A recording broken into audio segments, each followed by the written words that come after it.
ในวันที่4มีนา2026อยู่ที่แผนกศึกษาธิการและกีฬาแขวงสหพันธ์แม่หญิงฮักฐานแผนกศึกษาธิการและกีฬาแขวงได้สร้างกระบวนการเต้นแอโรบิกเพื่อต้อนรับวันแม่หญิงสากลครบรอบ116ปีเป็นเกียรติของหัวพิธีของท่านดาวเฮืองกองสมบัติคณะพักฮักฐานแผนกศึกษาธิการและกีฬาแขวงท่านนางภิกสว่างบัวสอนศรีประธานสหพันธ์แม่หญิงแผนกศึกษาธิการและกีฬาแขวงมีคณะอำนวยการโรงเรียนมศศรีธนไสยมศปากสันมศปากเงียบหั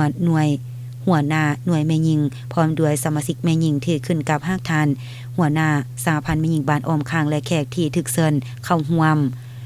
การสร้างกระบวนการจัดกิจกรรมเต้นแอโรบิกของสหพันธ์แม่หญิงฮักฐานแผนกศึกษาธิการและกีฬาแขวงเพื่อเฉลิมฉลองฮักฐานตอนรับวันสร้างตังวันแม่หญิงสากลครบรอบ116ปี8มีนาปี1910 8มีนา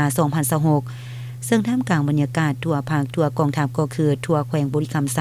พร้อมออกแห่งแข่งขันเฉลิมฉลองตอนรับวันสร้างตังแขวงบุรีคำไซครบรอบ44ปีและเป็นการสมเสยผลสำเร็จการเลือกตั้งผู้แทนสภาประชาชนขั้นศูนย์กลางสมัยที่5และผู้แทนสภาประชาชนแขวงสมัยที่10ที่ดำเนินการปนบัตรคัดเลือกสำเร็จมาบ่ดนนี้และเป็นการสร้างกระบวนการกำลังภาพตอนวันแม่หญิงสากล8มีนาครบรอบ116ปีเป็นการสร้างความสามัคคีฮักแพงระหว่าง